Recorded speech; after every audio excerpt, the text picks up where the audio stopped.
Bismillahirrahmanirrahim. Tentang kisah nabi-nabi yang dibunuh oleh kaumnya. Asyrul muslimin yang dimuliakan Allah Subhanahu wa taala. Nabi sallallahu alaihi wasallam pernah bersabda, "Inna asyaddal bala indallahil anbiya."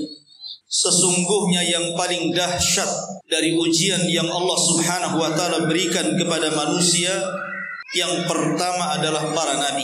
Tsummal amsalu fal amsal. Baru kemudian di bawah nabi dan di bawahnya lagi. Dari sini menunjukkan bahwa para nabi dan rasul sengaja Allah Subhanahu wa taala timpakan ujian yang lebih berat dibandingkan yang lainnya, karena mereka akan dijadikan qudwah, akan dijadikan teladan oleh umat manusia, sehingga wajar ketika mereka diberikan musibah oleh Allah, umat bisa melihat kesabaran.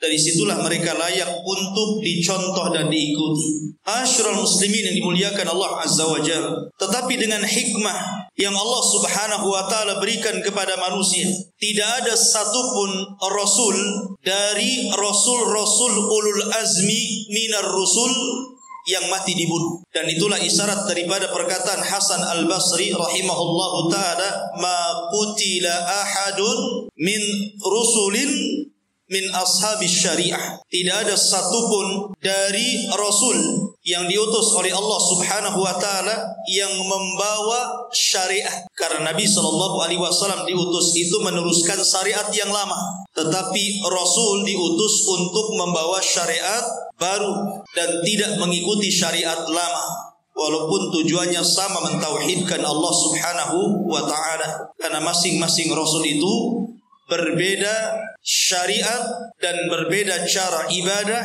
namun tujuannya sama, tauhid. Tetapi upaya pembunuhan ada, baik itu terjadi kepada Nuh alaihi salatu wassalam, baik kepada Ibrahim, Musa, Isa, bahkan Rasul sallallahu alaihi wasallam, upaya pembunuhan sudah ada. Tetapi Allah tidak takdirkan mereka mati dibunuh. Nuh alaihi salatu wassalam sampai mengatakan, "Rabbi inni maghlubun fantasir." Ya Rabb, aku hampir-hampir terkalahkan. Karena ketika itu kaumnya Nuh alaihi salatu wassalam sudah mulai membidik Nuh alaihi salatu wassalam untuk dibunuh. Sudah jadi target. Makanya dia mengatakan, fantasir, tolong aku. Maka Allah Subhanahu wa taala menolong Nuh alaihi salatu wassalam. Maka Allah Subhanahu wa taala turunkan banjir bandang yang sangat besar, yang kemudian meluluh lantakkan seluruh kaumnya. Yang selamat hanya Nuh dan sedikit pengikutnya. Begitu juga Ibrahim. Upaya pembunuhan sudah ada. Bahkan Ibrahim alaihi salatu wassalam nyata-nyata dilempar ke dalam api. Tetapi Allah Subhanahu wa taala takdirkan Ibrahim tidak mati. Bahkan Allah Subhanahu wa taala berfirman, "Qul ya naru kuni bardan wa salaman ala Ibrahim." Katakan ya Ibrahim kepada api, jadilah kau dingin. Jadilah kau dingin dan selamatkan Ibrahim. Maka api menjadi dingin dan Ibrahim terselamatkan dan tidak jadi mati dibunuh. Nabi Musa alaihi salatu wassalam sama, dikejar-kejar oleh pasukan besar Fir'aun loh ya. Seluruh pasukannya di bawah, langsung dipimpin oleh Fir'aun untuk mengejar Musa alaihi salatu wassalam dan orang-orang lemah dari Bani Israel yang mengikutinya. Tetapi Allah Subhanahu wa taala takdirkan berbeda. Apa yang dikehendaki Fir'aun berbeda dengan kehendak Allah Subhanahu wa taala. Harusnya dia membunuh Musa, tetapi Allah justru mengadab dirinya. Upaya pembunuhan sudah ada di sini. Nabi Isa alaihi salatu wassalam sama dikepung oleh pasukan kerajaan, tetapi Allah Subhanahu wa taala selamatkan Isa. Kemudian diserupakan salah satu dari hawariyunnya yang serupa dengan wajah Isa bin Maryam. Kemudian Isa ditidurkan dan diangkat ke langit. Dialah yang ditangkap, diseret, kemudian digantung, disalib dan dibunuh. Kemudian Yahudi mengklaim bahwa mereka qatalnal Masih ibn Maryam, kami sudah membunuh Isa. Tapi Allah katakan, wa ma qataluhu wa ma sallabuhu walakin syubbiha lahu. Mereka tidak membunuhnya, mereka tidak menyalibnya. Bahkan yang dibunuh dan disalib itu yang diserupakan dengannya, kata Allah. Nabi juga sama, ada upaya pembunuhan, bahkan berkali-kali.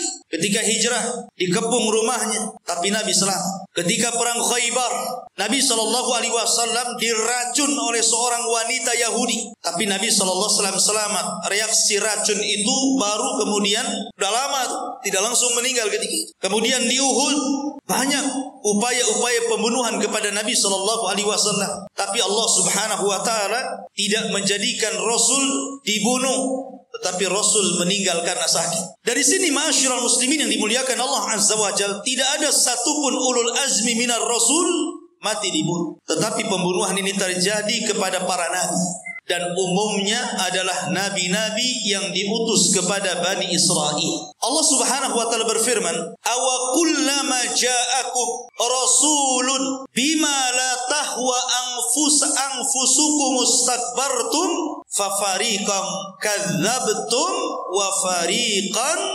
taqtulun." Setiap kali datang kepada mereka Bani Israel seorang rasul, terkadang diutus itu bukan satu daerah satu rasul, terkadang ada yang 2 rasul satu daerah, ada yang 3 rasul satu daerah. Ketika kemudian rasul-rasul ini mengajak mereka kepada tauhid, rupanya ajakan mereka tidak sesuai dengan hawa nafsunya. Bima la tahwa anfusukum, tidak sesuai dengan hawa nafsu kalian. Apa yang terjadi? Istakbartum, kalian pun sombong. Sombong artinya menolak kebenaran, menolak ajakan dakwah dan merendahkan para rasul. Fafariqan kadzabtum wa fariqan taqtul. Maka sebagian kalian mendustakan rasul itu dan sebagian lagi membunuhnya. Sebagian mendustakan. Seperti dalam surah Yasin, Allah Subhanahu wa Ta'ala berfirman, "Wadrib lahum mathalan ashabal qaryati idja'ahal mursalun." Ya Muhammad, berikan permisalan kepada tokoh-tokoh Quraisy itu tentang sebuah negeri ketika para rasul diutus kepada negeri itu. Id arsalna ilaihim itsnaini, ketika kami utus 2 rasul kepada mereka, 2 nabi kepada mereka kami utus sekaligus. Fakadzabuhuma, justru mereka mendustakan keduanya. Kemudian fa'azzajna bisalisin, ketika 2 nabi didustakan, Allah tambah lagi 1 nabi, jadi 3 nabi lagi. Kemudian faqalu, mereka mengatakan, para utusan ini mengatakan, "Inna ilaikum mursalun." Kami ini utusan Allah untuk kalian. Kami ini adalah utusan Allah untuk menyampaikan wahyu Allah kepada kalian. Tetapi mereka mengatakan, qalu ma antum illa basyarun mithluna. Kalian ini siapa? Kalian ini sama dengan kami. Kalian ini manusia biasa, sama dengan kami. Wa ma anzalar rahmanu min syai'in in antum illa takdzibun. Bahkan tidak ada satupun ayat yang turun kepada kalian. Kalian ini hanya melakukan kedustaan saja. Saya katakan apa? Fafariqam kadzabtum. Ada sebagian orang mendustakan. Mereka dustakan. Mendustakan para nabi dan rasul dalam dakwah mereka ini akan berlangsung kepada turunannya. Siapa turunan para nabi dan rasul? Para ulama. Karena para ulama itu warasatul anbiya. Ulama itu pewaris para nabi. Maka ketika para ulama berusaha untuk menyampaikan warisan para nabi dan rasul, maka kenyataan yang mereka hadapi akan persis seperti yang dihadapi para rasul. Mereka pun sama akan didustakan. Sama akan didustakan. Siapa kamu ini? Bahkan lebih parah, munculnya di zaman sekarang Islam liberal, yang mereka mengatakan tafsir para ulama dulu, sekelas para sahabat, para tabi'in, para tabi'ut tabi'in, itu layak di zamannya saja, memang relevan sesuai dengan zamannya. Tapi kalau di zaman sekarang nampaknya kurang relevan, kurang layak. Harusnya kita tafsiri Quran Sunnah itu sesuai dengan zaman kita. Mereka juga manusia, kita juga manusia. Allah berikan akal kepada mereka, Allah juga berikan akal kepada kita. Dan Allah katakan, afala tatafakkarun, kenapa kalian tidak berpikir? Lihat, dalilnya Quran loh ya. Quran yang menyuruh kita berpikir katanya. Ya beda. Ya. Mereka para ulama warasatul anbiya, menguasai bahasa Arab dengan fasih, menguasai kaidah-kaidah syariah. Sementara Anda kadang-kadang memahami Islam dari terjemahan Al-Quran. Tidak sama.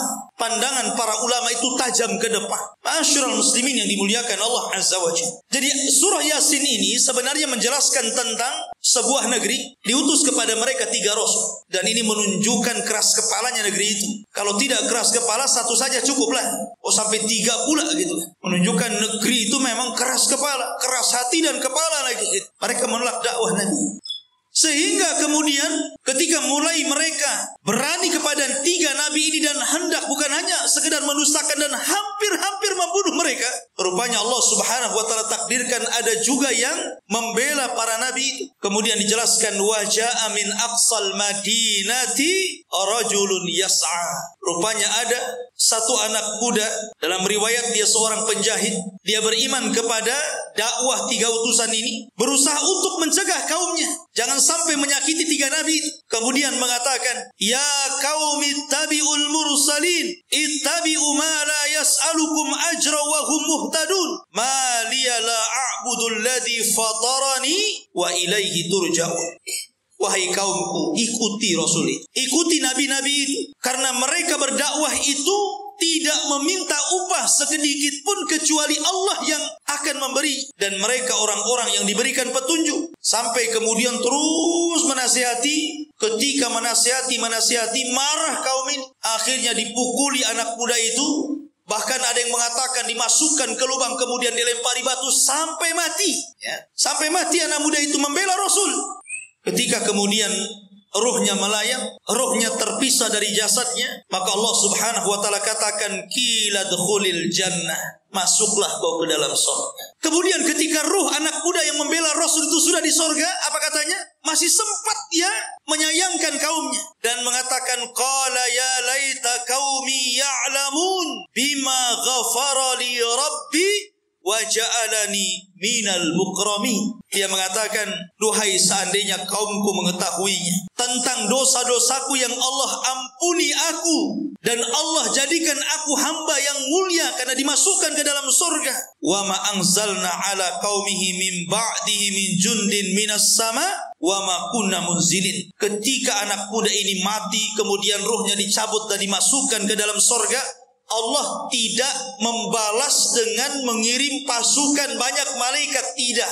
Allah cukup mengutus Jibril. Jibril turun, kemudian berdiri di gerbang desa. Kemudian apa? In kanat illa sayhatan wahidah. Tiba-tiba Jibril berteriak 1 kali teriakan, fa idzahum khamidun. Seluruh manusia mati di rumah-rumah mereka. Jadi ada rasul-rasul itu fariqan kadzabtum. Ada rasul itu yang didustakan. Dan hampir semua para nabi dan rasul didustakan. Nabi saja dikatakan gila, dikatakan sahir, dikatakan syair, macam-macam. Didustakan kaum. Tetapi ada juga fariqan taqtulun. Ada sebagian nabi itu yang dibunuh oleh kaum.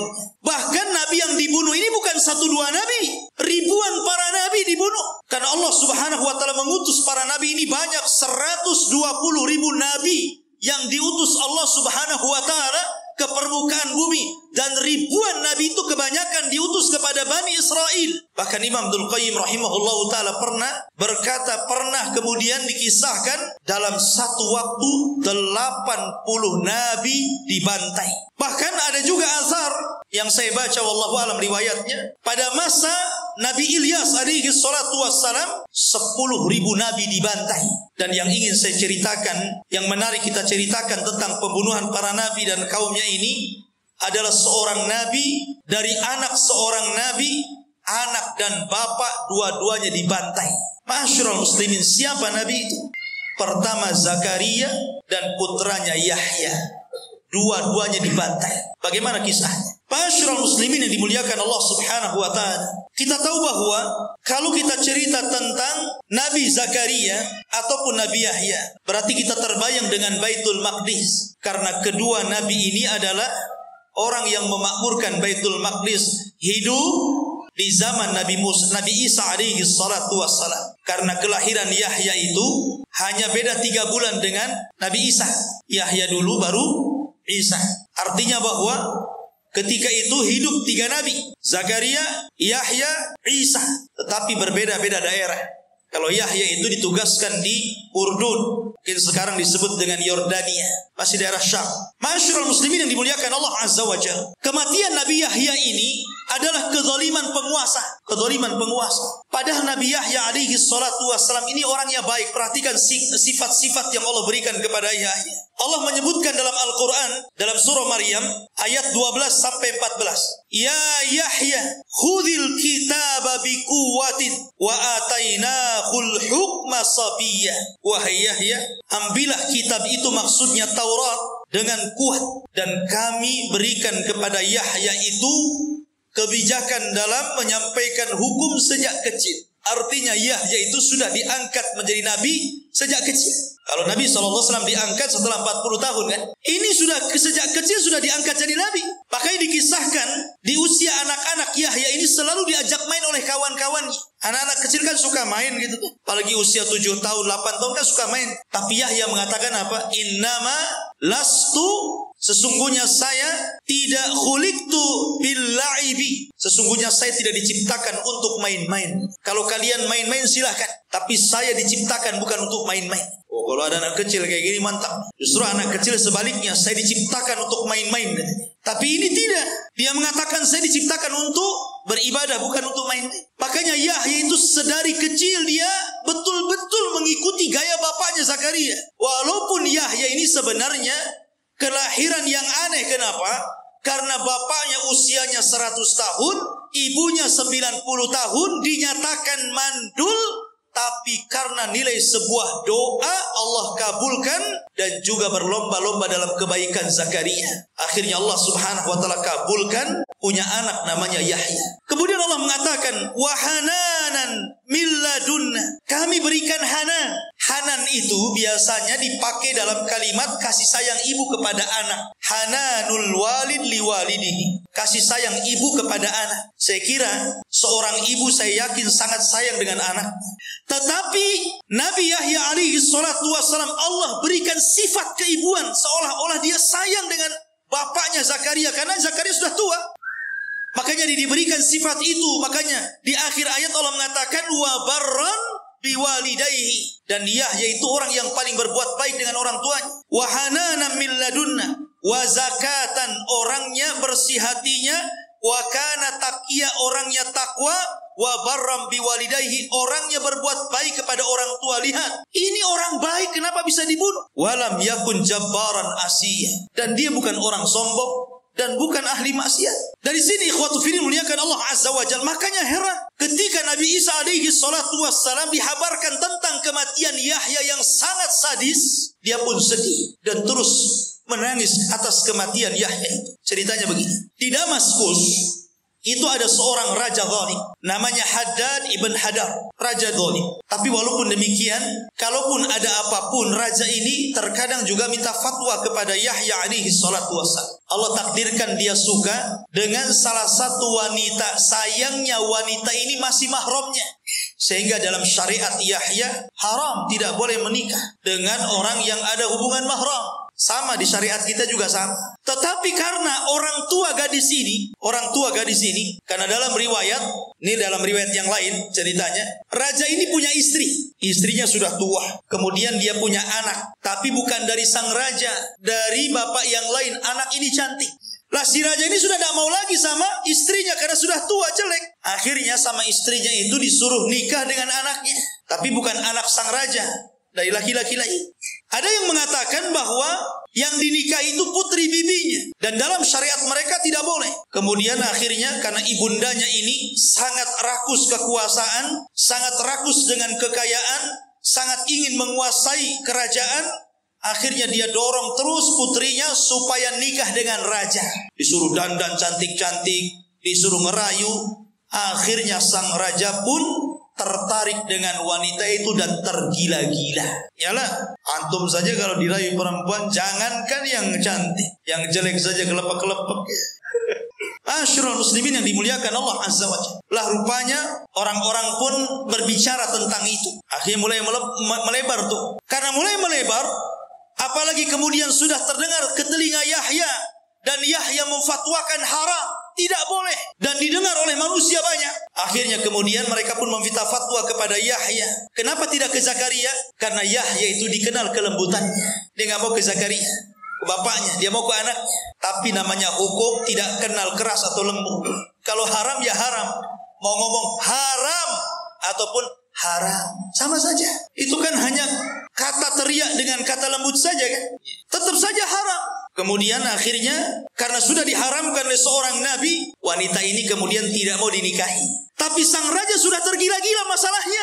Dia tetap ingin mau menikahi wanita itu. Disinilah dimainkan oleh siasat wanita busuk itu. Kata wanita ini, baik, kalau engkau menginginkan diriku menikah dengan diriku, maka maharnya kepala Yahya bin Zakaria. Syaratnya itu. Karena raja sudah tergila-gila, macam mana kan? Maka dia pun mengutus pasukan untuk mendatangkan kepala Yahya bin Zakaria. Datanglah pasukan besar. Dalam riwayat bahwa Yahya itu dibunuh sedang berada di Baitul Maqdis dan sedang sholat dalam mihrab. Pasukan ini datang. Kemudian ditangkap, betul-betul dimutilasi. Dipotong kepalanya. Kemudian kepalanya dibawa dan diletakkan di piring emas. Kemudian dibawa ke istana. Sementara jasad Yahya ini dikirimkan kepada ayahnya Zakaria yang sudah tua renta. Anda bisa bayangkan, tiba-tiba Anda sudah tua, dikirimkan jasad anaknya tanpa kepala. Tentu sedih Zakaria ini. Akhirnya kemudian kepalanya ini dibawa ke istana. Sampai di istana, di situ ada sang raja, di situ ada wanita fajirah, di situ ada ibundanya yang haus kekuasaan. Prajurit pun datang dan meletakkan kepala Yahya di atas bejana emas, kemudian disuguhkan kepada sang raja. Oh, wanita ini tertawa, senang. Keinginannya menjadi sebuah kenyataan. Tetapi Allah Subhanahu wa taala berfirman, "Wala tahsabannallaha mukhlifa wa'dihi rusulah, innallaha azizun dzuntiqam." Jangan kira Allah Subhanahu wa taala tidak pernah memberikan janji-janji kepada para utusannya. Sesungguhnya Allah kalau sudah menimpakan azab, maka Allah akan timpakan dengan sangat keras. Dan Allah juga berfirman, "Wala tahsabannallaha ghafilan amma ya'malu zalimun." Jangan kalian sangka Allah lalai dari perbuatan zalim kalian. Tidak, Allah tidak pernah lalai. Man 'adali waliyan faqad adzantuhu bil harbi. Siapa yang memusuhi wali-waliku, maka dia sudah ngajak perang bersamaku, kata Allah Subhanahu wa taala. Maka ketika wanita ini tertawa terbahak-bahak karena bahagianya, tiba-tiba Allah kirimkan gempa dalam istana. Bergegar istana itu. Rupanya tanah yang diinjak wanita itu terbelah. Akhirnya wanita itu terperosok. Sedikit demi sedikit masuk jasadnya. Sehingga ketika sudah sampai kepala, tiba-tiba bumi itu merapat dan menjepit kepalanya. Sampai di sini, tinggal kepalanya saja. Maka orang-orang pun berteriak, "Apa yang kalian lakukan? Yang kalian bunuh ini seorang yang saleh, seorang nabi. Kenapa kalian bunuh?" Kama tadinu tudan. Sebagaimana kalian sudah memenggal orang ini, penggal kepala wanita itu. Penggal kepala wanita itu. Maka lekaslah para prajurit mengambil pedangnya dan menebas kepalanya. Kemudian membawanya. Al-jaza min jinsil amal. Sebagaimana dia sudah menebas kepala Yahya, maka sekarang dia ditebas kepalanya. Ma'asyiral muslimin, selang beberapa waktu dari peristiwa itu, kemudian orang pun membicarakan tentang kematian Yahya. Datanglah pasukan besar. Pasukan yang dipimpin raja yang paling zalim di dunia, Bukhtun Nasr.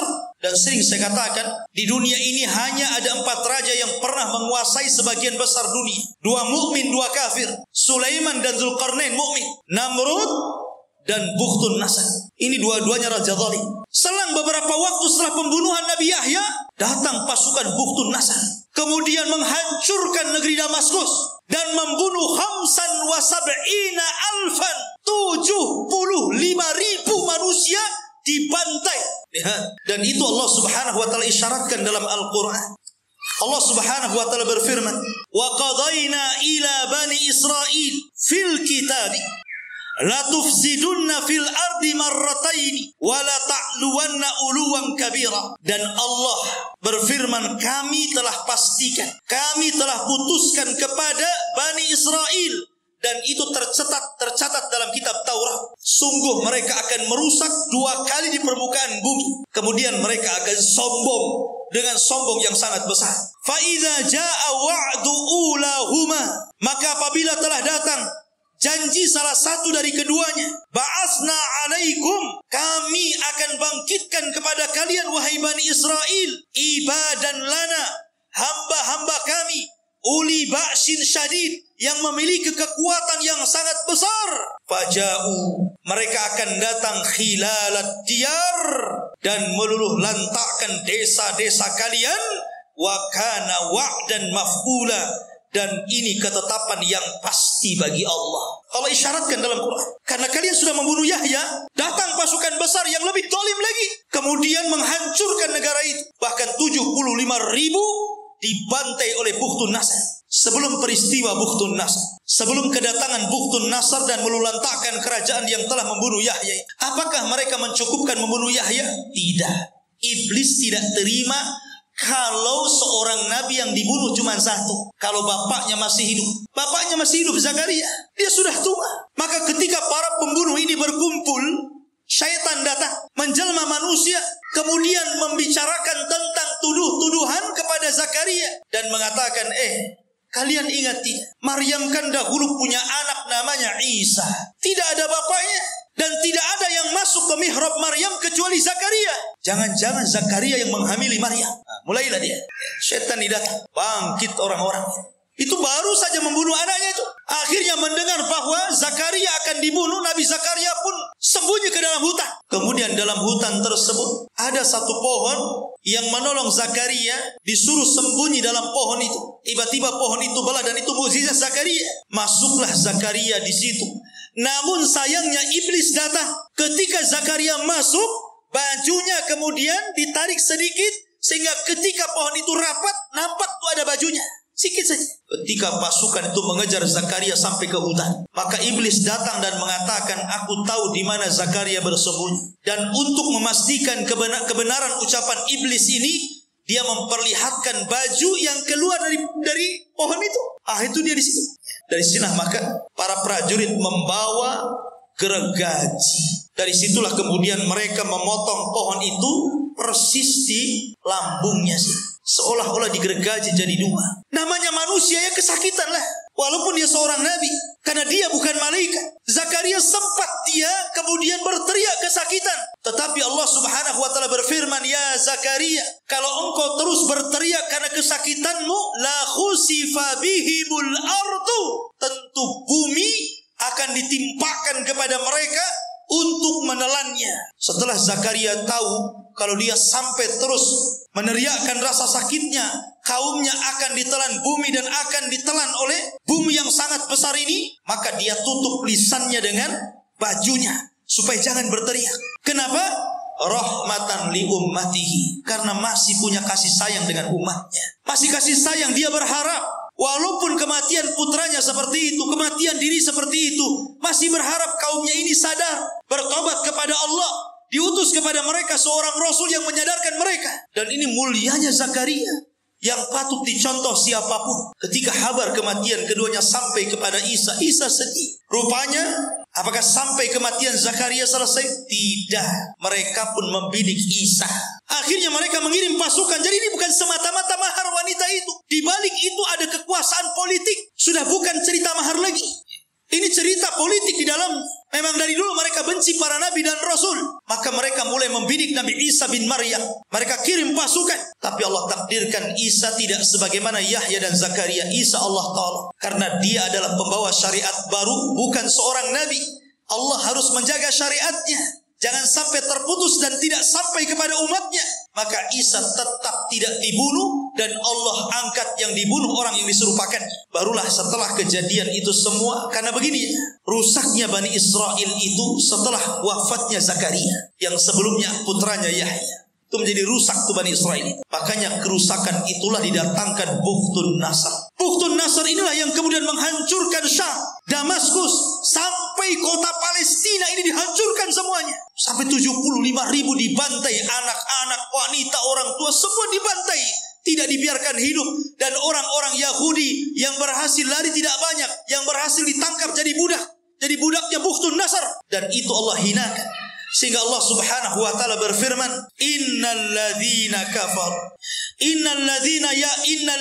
yakfuruna bi ayatillah wa yaqtuluna an-nabiyyina bighairi haqqin wa yaqtuluna alladzina ya'muruna bil qisti minan nas fabashshirhum bi adzabin alim. Sesungguhnya orang-orang yang kufur dengan ayat-ayat Allah dan membunuh para nabi tanpa ada sebab yang benar dan membunuh orang-orang yang memerintahkan keadilan dari manusia, kabar gembirakan kepada mereka dengan azab yang pedih. Dalam ayat yang lain, tadi Al-Imran ayat 21, dan Allah mengatakan dalam surah Al-Baqarah 61, wa dzuribat alaihimud dhillatu wal maskanatu wa ba'u bi ghadabin minallah. Ditimpakan kepada mereka Bani Israel kehinaan, kenistaan, kemurkaan dari Allah. Kenapa? Dzalika bi annahum kanu yakfuruna bi ayatillah. Karena mereka kufur dengan ayat-ayat Allah. Wa yaqtuluna an-nabiyyina bighairil haqq, dan mereka membunuh para nabi tanpa sebab yang benar. Allah timpakan kehinaan kepada mereka. Ikhwan, dan sampai hari ini orang-orang Yahudi itu memang seperti itu. Mereka bangga dengan membunuh para nabi itu, mereka bangga. Sangat bangga. Dan Allah mengatakan la tajidanna asyaddan nas adawatan lilladzina amanu yahud. Tidak ada manusia yang paling keras permusuhannya kepada orang-orang yang beriman melebihi orang-orang Yahudi. Tidak ada. Orang-orang Yahudi itu, mereka memang menghalalkan darah di luar kelompok mereka, di luar agama mereka. Walang tarda ankal yahud walan nasara. Tidak akan ridha orang-orang Yahudi. Yahudi dulu baru Nasrani. Kepada siapa? Kepada kita. Hatta tattabi'a millatahum, sampai kita tunduk dengan ajaran mereka. Tidak, kita tidak mau tunduk. Dan di akhir zaman, Nabi SAW mengisyaratkan bahwa kita akan berperang melawan mereka. Karena mereka adalah para pengikut Dajjal. Dajjal diikuti 70.000 Yahudi Asfah. Dan kelak karena mereka sudah membunuh para nabi, Isa bin Maryam akan bangkit membunuh Dajjal dan pasukannya akan membunuh mereka. Ma'asyiral muslimin yang dimuliakan Allah Azza wa Jalla. Dan banyak lagi kisah-kisah para nabi. Ini yang masyhur kita ceritakan, karena nabi-nabi itu banyak diceritakan. Ribuan para nabi. Cuman sayang 25 nabi dan rasul yang 18 nama disebut dalam surah Al-An'am dan lebihnya di surah-surah yang lainnya, itu pun tidak secara detail Al-Quran menceritakan. Ada sebagian nabi yang disebut nama tapi tidak ada ceritanya. Tapi ada nabi dari awal sampai akhir diceritakan. Ada nabi global saja diceritakan.